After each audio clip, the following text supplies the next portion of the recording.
एक हदीस पर गौर कीजिए, अल्लाह के नबी फरमाते हैं बनी इसराइल में 72 फिरके हुए थे, मेरी उम्मत में 73 फिरके होंगे। और नौजवानों इस हदीस को जरूर सुन लीजिए, बनी इसराइल में 72 फिरके थे, मेरी उम्मत में 73 होंगे। तफ्तरिकु उम्मती अला सलासिन व सबईन मिल्ला, मेरी उम्मत 73 फिरकों में बढ़ जाएगी। हस्बन नाली बिन नाल, जैसे पैरों में जूते पहने जाते वो बराबर होते, कोई छोटा बड़ा नहीं, जैसे कोई छोटा बड़ा नहीं होता, ऐसी मेरी उम्मत में बनी इसराइल में कोई फर्क नहीं होगा। जो बनी इसराइल ने किया होगा वो मेरी उम्मत भी करेगी। इसके बाद अल्लाह के नबी ने फरमाया हत्ता इन काना मिनहुम मन अला उम्मी अलानियतन लकाना फी उम्मती मन यसनउ ज़ालिक, अगर बनी इसराइल में किसी ने अपनी माँ के साथ किसी चौराहे पर मुंह काला किया होगा। नौजवानों सुनो, अगर बनी इसराइल में यहूद और नसारा में किसी ने अपनी माँ के साथ ऐलानिया सबके सामने चौराहे पर जिना किया होगा, अपनी माँ के साथ मुंह काला किया होगा, तो मेरी उम्मत में भी ऐसे लोग पैदा होंगे। हत्ता इनकान मिनहुम मन अला उम्मिही लकान अलानियतन लकाना फी उम्मती मन यसनउ ज़ालिक, तो मेरी उम्मत में भी ऐसा जमाना आ जाएगा कयामत से पहले कि तुम देखोगे कि मेरी उम्मत के लोग भी यानी मुसलमान भी अपनी माँ के साथ आलानिया जिना करेंगे, चौराहे पर जिना करेंगे, अपनी माँ के साथ मुंह काला करेंगे। और जब तक ऐसा नहीं करेंगे कयामत नहीं आएगी। एक बेटा अपने हाथ से अपने माँ के गरीबान को चाक करेगा, एक भाई अपने ही हाथों से अपनी बहन के दामन को चाक करेगा, एक बेटा अपने हाथ से अपने माँ की इज्जत को लूटेगा, एक भाई अपने हाथ से अपनी बहन की इज्जत व आबरू को लूटेगा।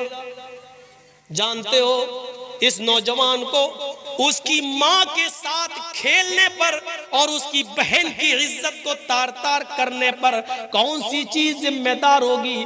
उसकी जिम्मेदार होगी ये शराब, जिसको हम और आप दिल दादा बने हुए हैं जिसको पी रहे हैं। क्योंकि शराब भी एक ऐसी चीज है जो अकल पर पर्दे डाल देती है, अकल को छिपा देती है, और जब अकल छिप जाती है तो हमें नजर नहीं आता कि ये मेरी माँ है, ये मेरी बहन है। ये शराब के नशे में धुत होकर एक लड़का अपनी माँ के साथ खेलेगा, एक भाई अपनी बहन के साथ खेलेगा, और ये यहां तक पहुंचाने वाला और इस दरवाजे तक पहुंचाने वाली अगर कोई चीज होगी तो वो होगी शराब। मुआशरे में जहां शराब नोशी बहुत ज्यादा है, मेरी माँ और मेरी बहनों, मुआशरे के अंदर बेपर्दगी ने भी एक गलत माहौल खराब कर दिया है।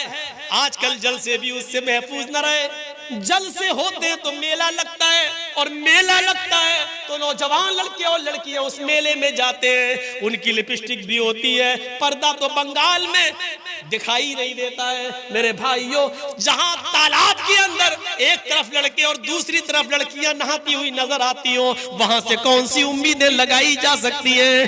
गौर करो मेरे प्यारे साथियों, जो पर्दे के बारे में कभी हजरत फातिमा रज़ी अल्लाह ताला अन्हा को याद करो, जब उनकी मौत का इंतकाल का वक्त आया तो उन्होंने अपने शौहर से कहा, अली मेरी इंतकाल का वक्त करीब है, मुझे नहीं लगता कि मैं बचूंगी। फरमाया, अली ने ऐसा क्यों कह रही हो? अली मेरी एक वसीयत है, उसको नोट कर लेना। हजरत अली ने कहा, तुम मेरी बीवी नहीं, तुम मेरी वाइफ ही नहीं, मोहम्मद रसूलुल्लाह की बेटी हो, बताओ तुम्हारी क्या वसीयत है, मैं उसको जरूर पूरा करूंगा।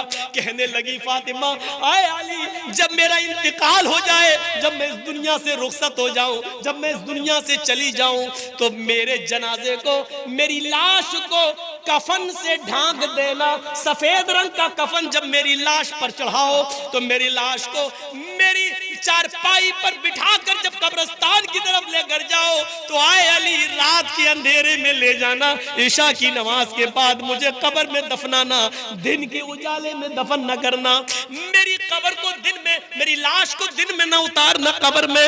हजरत अली ने कहा, अरे फातिमा ठीक है मैं ऐसा ही करूंगा, लेकिन रात में ही क्यों? दिन में अगर तुम्हारा इंतकाल जल्दी हो गया और जल्दी दफन होने की नौबत आ गई तो तुम रात की वसीयत क्यों कर रही हो? दिन में क्यों ना दफन करूं, रात में क्यों दफन करूं? तो हजरत फातिमा का जवाब ये था, मेरी माओ इस जवाब को सुनो, मेरी बहनों इस जवाब को सुनो, और मेरी कौम की बेटियों इस जवाब को सुनो, और अपने आप पर मातम करो आज जो तुम नंगा नाच नाच रही हो। हजरत फातिमा ने कहा, आए अली, मैं नहीं चाहती हूं कि मेरे मरने के बाद मुझे जो कफन पहनाया जाए, मैं नहीं चाहती हूं कि मेरी लाश को जब चारपाई पे उठा के जनाजा आगे बढ़ाया जाए, तो मैं नहीं चाहती हूं कि गैर मर्दों की नजर मेरे मुर्दा जिस्म पर पड़े हुए कफन पर भी पड़े। चेहरा तो दूर, मैं नहीं चाहती कि मेरे मुर्दा जिस्म पर पड़े हुए कफन पर किसी गैर मर्द की नजर पड़े, मैं नहीं चाहती। ये था मुहम्मदुर रसूलुल्लाह की बेटी का पर्दा, ये था मुहम्मदुर रसूलुल्लाह की बेटी का हाल, जो इंतकाल से पहले ये वसीयत कर रही है। वो मोबाइल चलाने वाली हो सोचो, वो फेसबुक चलाने वाली हो सोचो, वो व्हाट्सएप पर उल्टी सीधी और खूबसूरत लड़कियों की फोटो कर नौजवानों को अपने शक्ल सूरत से भड़काने वाली हो सोचो, शायद तुम्हारे बारे में अल्लाह के नबी ने फरमाया, ऐसी औरतें कभी भी जन्नत के अंदर दाखिल न होंगी। ला यदखुलनल जन्नह वला यजिदन्न रिहा, जन्नत में जाना तो दूर, जन्नत की खुशबू भी नहीं पाएंगी। मेरी बहनों, अपने आप को संभालो, मेरी कौम की बेटियों, अपने आप को संभालो। पूरा महाराष्ट्र में आज देख लो कितनी मुसलमान लड़कियों ने कोर्ट में एप्लीकेशन दे दी है, और वो गैर मुस्लिम लड़कों के साथ आज निकाह करने के लिए तैयार हैं। कितनी गैर मुस्लिम, कितनी मुसलमान लड़कियों ने गैर मुस्लिमों के साथ निकाह करने के लिए एप्लीकेशन दे दी और कह दिया, मैं चाहती हूं कि मेरी शादी इनके साथ हो। मेरे बाप और मेरे भाई मुझे रोकना चाहेंगे, लेकिन मैं बालिग हूं, मैं इसी गैर मुस्लिम के साथ अपनी मर्जी से निकाह करने के लिए तैयार हूं।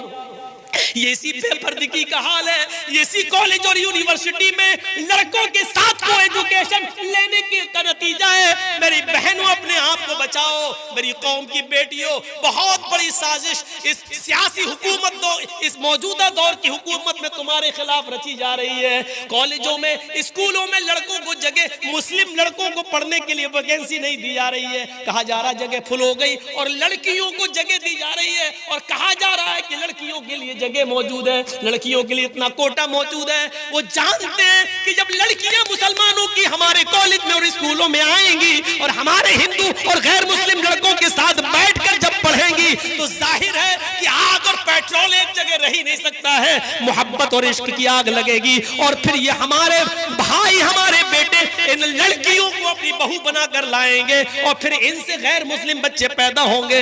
मेरी बहनों, इन साजिशों को नाकाम करो, मेरी कौम की बेटियों, इनके मंसूबों पर पानी फेरो, मुहम्मदुर रसूलुल्लाह की शरीयत पर आंच ना आने दो, मुहम्मदुर रसूलुल्लाह की शरीयत को बचाओ, आज के इस दौर में बचाओ।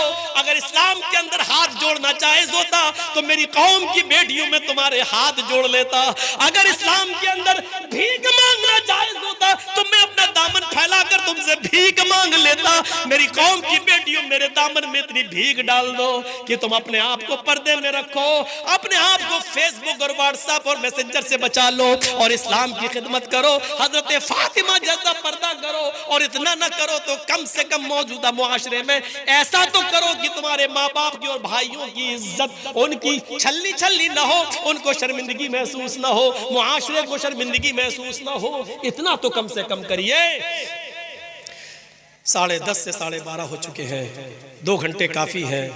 मुझे अभी कलकत्ता निकलना है, मेरी कल कलकत्ता से लखनऊ के लिए फ़्लाइट भी है, जाना भी है।